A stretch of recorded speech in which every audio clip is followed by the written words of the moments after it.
Welcome back to the Dylan Shea channel. Today we're doing a match reaction to the Merseyside derby. This video is actually split into two halves. This is me before the game.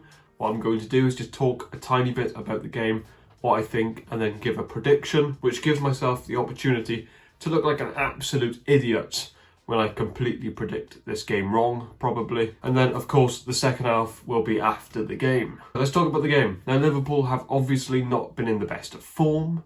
So I'm taking that into consideration for my prediction. I think this is actually the worst they've looked under Jurgen Klopp in his whole time there at Liverpool. They have been absolutely appalling. It just takes about two passes to break that Liverpool midfield. You know, their last 5 games, they've only got 1 win. You know, they got smashed by Brighton 3-0. They drew to Chelsea, and I thought Chelsea were by far the better team.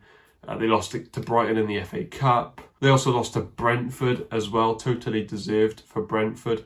The only team they've won in the last 5 is at Leicester at home. So they've not been good at all, Liverpool. We've been really disappointed with them. But I do think they will get the job done tonight. I know Everton just beat Arsenal, the league leaders, 1-0. And it was a very good performance. But I think Everton will be really deep this game. I think they'll be narrow. I think Trent and Robertson could have a good game. When I look at the counter-attacking threat from Everton as well, there's no Dominic Calvert-Lewin in this game. It's Ellis Sims. I've got the team in front of me for Everton, and you know, Calvert-Lewin's a lot taller, a lot stronger. I don't think Ellis Sims is going to be able to bring others into play as well as Calvert-Lewin can. The one thing I do like from Everton is the midfield. I'm a massive fan of Andre Onana. Yeah, he's an amazing player, a lot of talent, and Corey is really good as well. It's not a terrible Everton team, but it's really not good either. You know, there's a reason why they're like 19th in the Premier League. 18th, sorry, Everton are 18th in the Premier League. But like I said, I just don't think they've got enough going forward. And speaking of Liverpool's forwards, I'm actually not that convinced by it. You know, Gakpo is a player, I didn't see the hype really in the World Cup. I know he scored a few goals, but you know, I didn't really see it. And Darwin Núñez, I think he will be a really good player. He's just so chaotic. I just don't know how good he is. And Salah hasn't been the same player for more than a year now. So that's really worrying. I think Liverpool, Everton, two teams, I think you could see a bit of lack of quality tonight from the forwards. But I think Liverpool are going to win 2-0. Well, I told you so. No. For real, I deserve this, because the amount of howlers in my predictions that I have had this year is just unbelievable, honestly. If you're new to this channel, I'll just ramble off a few. I predicted Brentford to finish 20th. I predicted Fulham to finish 16th, I think. Brighton 15th. Everton 13th. Arsenal 5th. Who else? Leicester 6th. Man United 7th. I mean, I have had some absolute howlers this year, so I deserve this, okay? 2-0 was the final score between Anfield and Goodison Park, apparently. Now, between Liverpool and Everton. Let's talk about Everton first, because I thought they were absolutely atrocious. I do have some notes in front of me, so if I just have a quick glance now and then, it's because I've just got a few things wrote down. Yeah, I just thought Everton were really poor. Every time I watch Everton, the first thing I think is, I cannot believe I'm watching Seamus Coleman play for Everton in 2023. He's nowhere near good enough at this level. When he gets into the final third, I have no confidence. Also, I don't understand why Sean Dyche hasn't played Demarai Gray. For me, when you look at Liverpool's biggest weakness, which is Trent, stick him on the left side. You know, McNeil really didn't offer anything this game. When I look at Everton versus Liverpool last year, despite Everton losing the game 2-0, they were much more impressive in that game. And I actually thought the reason for that is because Anthony Gordon played, and he was on that left side. And when Liverpool were pushing up really high, Anthony Gordon was able to counter-attack. Anthony Gordon was so vital that game for Everton, and he just managed to get Everton higher up the pitch, just to avoid them being so deep at all times. With McNeil, you're not really getting that. He only completed 1 dribble the entire game. He played 78 minutes. When Demarai Gray came on, he completed 1 dribble. in 1/3 of the time. McNeil lost the ball 16 times. Demarai Gray only lost it 3 times. Demarai Gray, just has that quality to be able to keep the ball for Everton. And that's something that Everton didn't have for 80 minutes of the game pretty much. Or 60 minutes, sorry. He was picking up some good positions as well. Played a great ball to Iwobi, who was on the right-hand side. And then Iwobi was able to swing in a great cross to Tom Davies, who was then able to head at the ball and bottled it completely.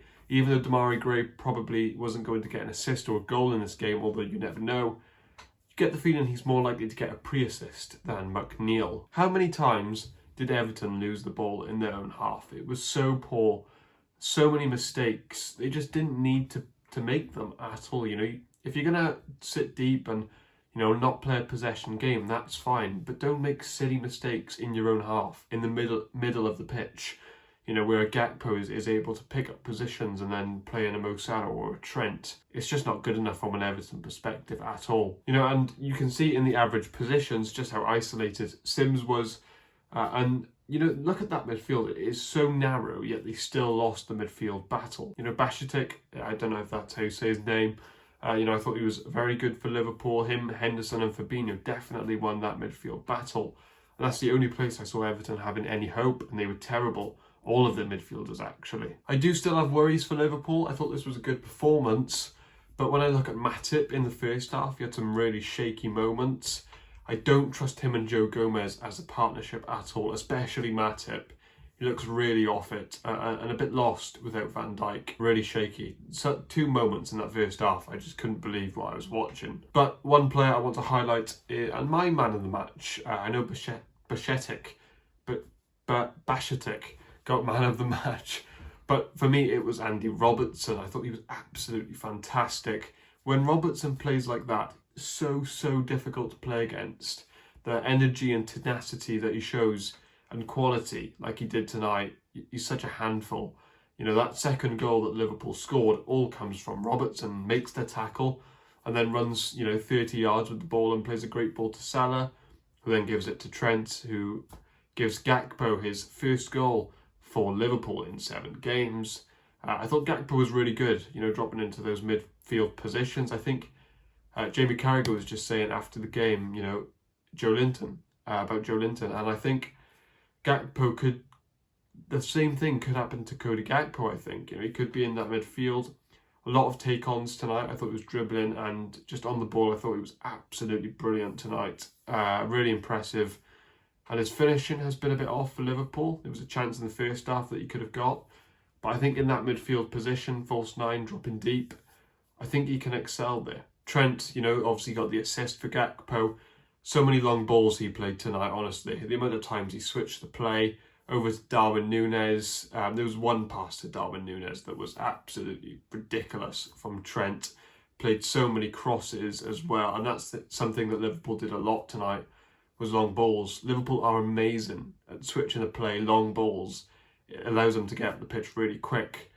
And that's something they've not been doing as much this year, and I think they need to start doing that more often. Interesting to see that Klopp also stuck with Núñez today as well on the left. I thought he was good, and I mean it worked because the counter-attack that Liverpool scored came from Núñez being on the left. I think if Gakpo was there, it's probably not a goal, and Liverpool do not go 1-0 up. I thought it was really good from Núñez. It showed amazing pace. We know how quick he is, but the ball, the pass, that final end product, which I think is still lacking. I think we even saw it today. Some of his finishing is still off, but that pass was brilliant. And Pickford, what on earth is he doing? It reminds me of, on pro clubs when you select someone goes as the keeper, and then they just have no idea what they're doing. That's what it reminded me of. I just have no idea. He was just in a world of his own, pretty much. Just to finish off, I thought Mo Salah was electric tonight, brilliant. I think Mo Salah, he's a bit similar to Harry Kane for me in, depending on how many shots on target Mo Salah has, is how good he's playing. I know that sounds a bit obvious, but a lot of the times this season, especially lately, Salah's been getting 0 shots on target in a whole 90 minutes. He had 3 today. That's so much better, and I think that's because Gakpo in those midfield positions, taking people on, Nunes being a threat on the left-hand side means that defence has to now shift their focus on both wings. I think Trent being a lot better as well. Robertson adding extra threat to that left-hand side and driving in the middle. I think all of this just gives Mo Salah more space and more time and allows him to get better opportunities, But I think Gakpo being that, midfielder / striker could be big for the future for Mo Salah and help him score a lot more goals than what he has been scoring this year. I still think this isn't the best Liverpool. I'm not totally convinced yet.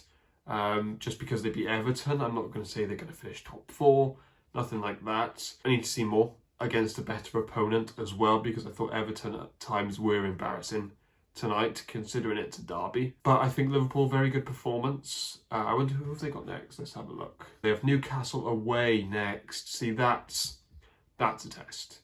The next game for Liverpool, I think, is absolutely massive. And then they have Real Madrid after that as well. So a really big challenge in Liverpool's next 2 games. I think we'll see there what this team, is it actually turning a corner? We'll definitely find out against Newcastle and Real Madrid. I worry about those 2 centre-backs though, in particular, and Fabinho. I thought he was sloppy tonight, Fabinho, at times. He's really just not the same player he was. I would say it's understandable, but he's 29. He's not 33. It doesn't make sense. He's just nowhere near the level, Fabinho. So I do worry about that. But yeah, good performance from Liverpool again, like I've said tonight. Let me know, especially if you're a Liverpool and Everton fan, but if you're neutral as well, just comment on what you've made of the game, where you think these 2 clubs can go forward. Do you think Everton can stay up? Do you think Liverpool can go for a top 4 push, or no? Let me know in the comments. I want to know your opinions. If you've enjoyed this video, give it a like, subscribe if you're new, and thank you for watching.